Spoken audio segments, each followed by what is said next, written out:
Israel killed Hamas's deputy leader Saleh al-Aruri in a drone strike in Lebanon's capital Beirut last night. Aruri, who had a $5 million U.S. bounty on his head, was believed by Israeli and U.S. national security officials to be involved in the funding and training of those Hamas members who conducted the October 7 terrorist attacks on Israel. Good morning, I'm Abheudaya Shrestha, and these are the headlines of the hour. Amid the government facing growing criticisms, Prime Minister Dahal tries to dodge responsibilities, saying conspiracies hatched against democracy and republicanism. Department of Hydrology and Meteorology says winter days this year will be less cold than previous years, says high mountainous regions may not witness adequate snowfall this winter. Israel kills Hamas members, including deputy leader Saleh al-Aruri, in a drone strike in Lebanon's capital Beirut last night. And 5-time champions armed police force clashing against Kochi province at the finals of the Prime Minister Cup Women's Cricket Tournament. APF to bat first after winning the toss. The Prime Minister, as the executive head of the nation, must take responsibility for all the positive and negative developments in the country. However, Prime Minister Pushpakamal Dahal has been dodging his responsibilities, terming all occurring incidents as conspiracies against democracy and the current government. 2 innocent youths were killed by police in Balkumari last Friday in the protest held demanding to allow them to participate in the language test for employment in South Korea.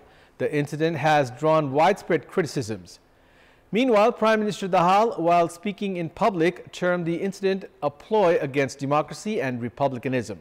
Premier Dahal had expressed a similar view while addressing the meeting of the State Affairs and Good Governance Committee of the Parliament regarding the process of selling of Ncell shares.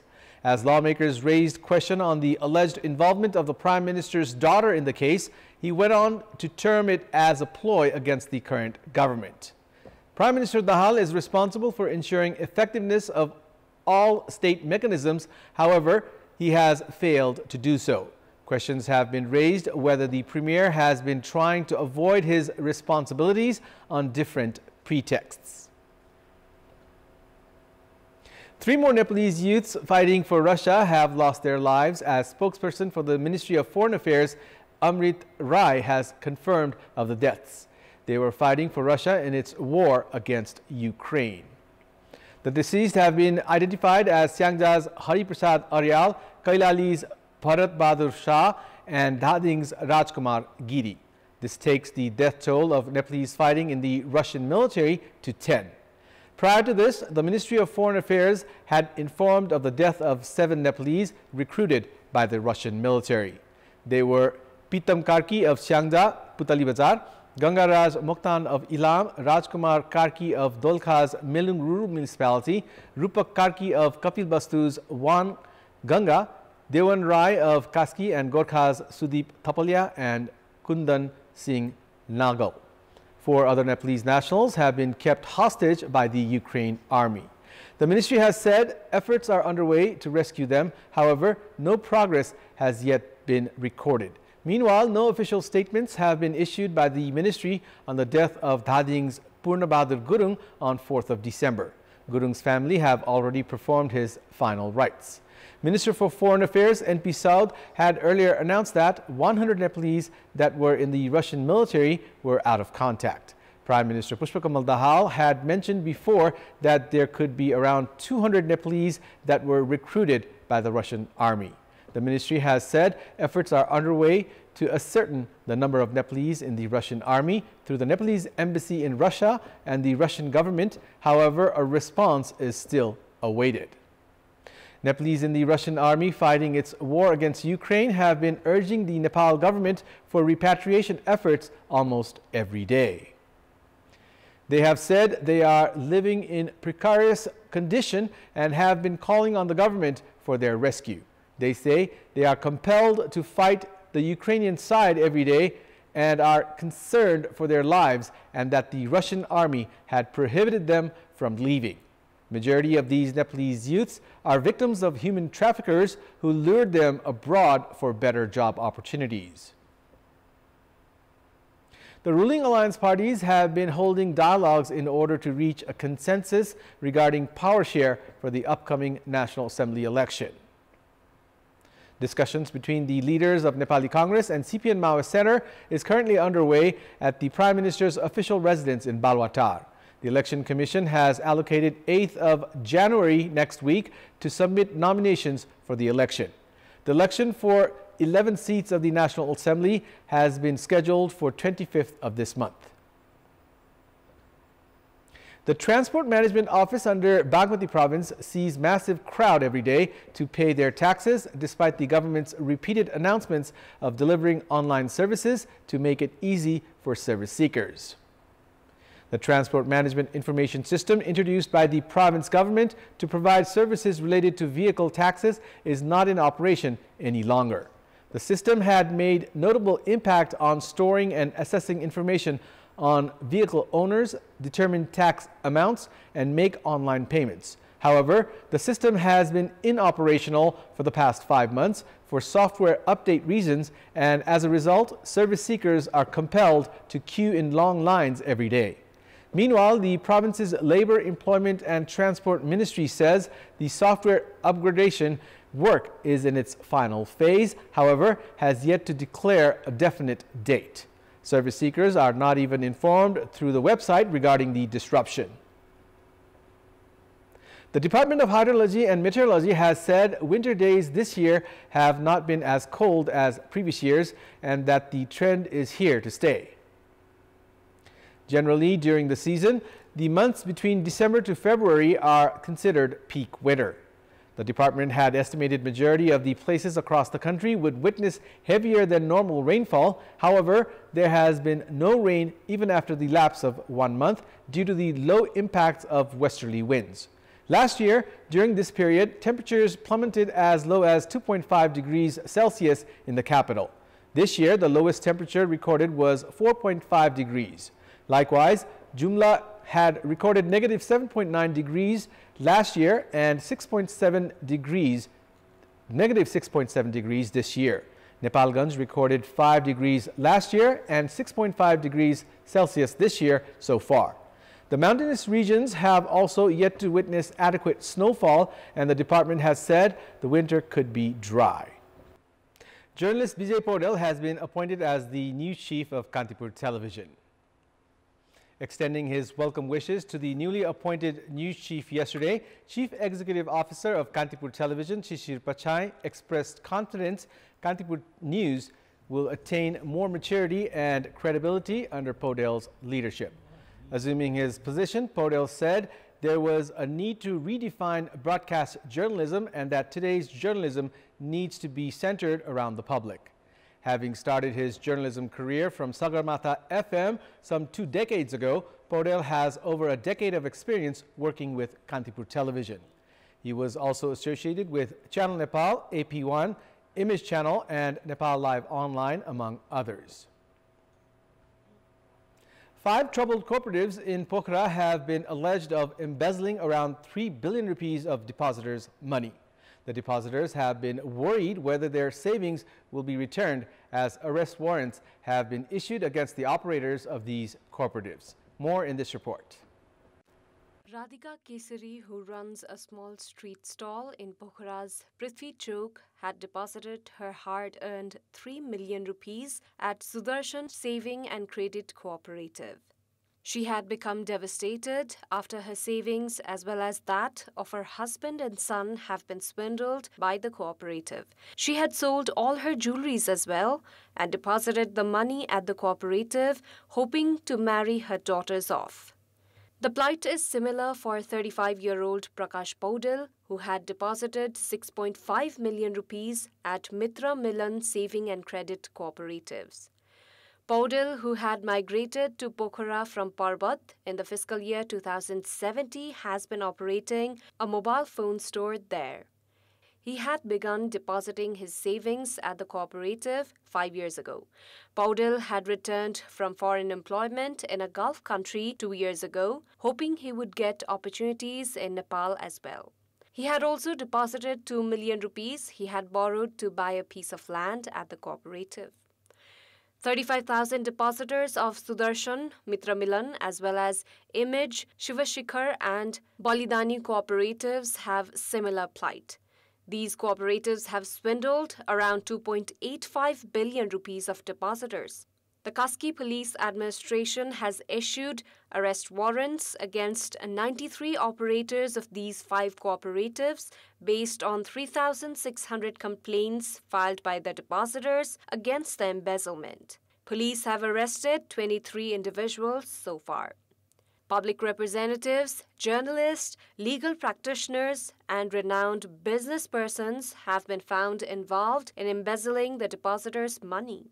Furthermore, Gitendra Babu GB Rai, who is the operator of Sanopaila Saving and Credit Cooperative in Birganj, Parsa, has been absconding after embezzling around 1.35 billion rupees of depositors' money.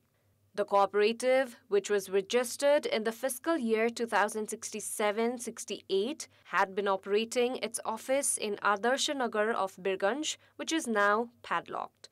The depositors of the cooperative say that the operator has absconded after embezzling around 1.35 billion rupees deposited by around 1,000 businesses between Ghantaghar and Adarsha. 52 complaints have been filed against the cooperative at the District Police Administration Parsa since 6th of August. The government has declared 15 cooperatives as troubled as the number of complaints of them failing to return depositors' money have been piling up. The problematic cooperatives management committee has returned the deposits from 3 cooperatives, while Oriental Cooperative has begun returning the money of its clients. According to the committee, Kuber Cooperative has returned 5.7 million rupees of 10 depositors, while Standard Multipurpose Cooperative has returned 7.5 million rupees of 16 depositors. Chartered Saving and Credit Cooperative has returned 110 million rupees of 14 depositors, and the committee has made Oriental Cooperative, that had failed to return its depositors' money since 11 years, to begin to do so. The cooperative has returned 20 million rupees so far of 519 individuals and is in the process to return 210 million rupees of 84 others. Around 4.19 billion rupees had been stranded at Oriental Cooperative since 11 years. It's now time for our segment Public Pulse, where you text us with your opinion. Public Pulse. Here's the question. What's your take on the government's failure to provide temporary arrangements for earthquake victims despite the lapse of 2 months? Your options are A, federal government's apathy, B, inability of the local levels, and C, lack of coordination. The voting is on. Type NEWS, select your option A, B, or C, and send it to 34001 to share your opinion with us. And it's time now for the international updates.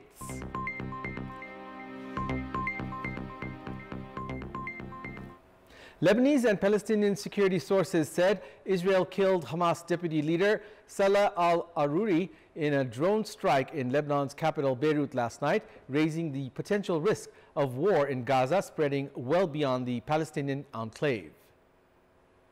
57-year-old Aruri was the first senior Hamas political leader to be assassinated since Israel launched a shattering air and ground offensive against Gaza's Hamas rulers almost 3 months ago after the group's shock rampage into Israeli towns. Lebanon's heavily armed Hezbollah group, a Hamas ally, has been engaged in exchanging nearly daily fire with Israel across Lebanon's southern border since the war in Gaza began in October. Israel has long accused Aruri of lethal attacks on its citizens, but a Hamas official said he was also at the heart of negotiations conducted by Qatar and Egypt over the outcome of the Gaza war and the release of Hamas-held Israeli hostages. Israel neither confirmed nor denied carrying out the killing, but its military spokesperson, Rear Admiral Daniel Hagari, said Israeli forces were in a high state of readiness and prepared for any scenario. Meanwhile, Palestinian protesters across the West Bank took to the streets last night after hearing the news of senior Hamas leader Salah al-Aruri had been killed. Aruri was hit by an Israeli drone strike on Beirut's southern suburbs of Dahiya a stronghold of allied Lebanese militant group Hezbollah. The protesters from Ramallah, Jenin, Hebron, and Aurora, the hometown of Aruri, marched to honor him. Though less influential than Hamas's leaders in Gaza, Aruri was seen as a key player in the movement, masterminding its operations in the West Bank, from exile in Syria, Turkey, Qatar, and finally Lebanon after long stints in Israeli prisons. Indian truckers' strike came to a halt late yesterday evening after Indian Home Minister Amit Shah put a hold on the new hit-and-run law that triggered the trucker protests across the country. This came after the truckers' representatives held a meeting with Union Home Secretary Ajay Bhalla. Truckers want the Indian government to backtrack on its provisions of the hit-and-run cases in the new Bharatiya Nyaya Sanhita, which replaced the old Indian Penal Code. All India Motor Transport Congress President Amrit Lal Madan has demanded the government withdraw the contentious provisions. Meanwhile, the Indian government and the transporters have appealed to the truckers to get back to their work, putting a stop to the strikes. The truckers began a 3-day strike on Monday against enhanced penal provisions for rash and negligent driving leading to death under the new Bharatiya Nyaya Sanhita 2023. Under the new law, drivers who cause serious road accidents or death due to rash driving and flee without informing the authorities or ensuring medical aid for victims can face up to 10 years in jail or 700,000 Indian rupees in fine. Before wrapping up, here's a look at the top stories once again. Amid the government facing growing criticisms, Prime Minister Dahal tries to dodge responsibility, saying conspiracies have been hatched against democracy and republicanism. Department of Hydrology and Meteorology says winter days this year will be less cold than previous years, says high mountains regions may not witness adequate snowfall this winter. Israel kills Hamas members, including Deputy Leader Salah al-Aruri, in a drone strike in Lebanon's capital Beirut last night. And 5-time champions Armed Police Force clashing against Koshi Province at the finals of the Prime Minister Cup Women's Cricket Tournament. APF batting first after winning the toss. That's all for the moment. Thank you for watching. Have a good day.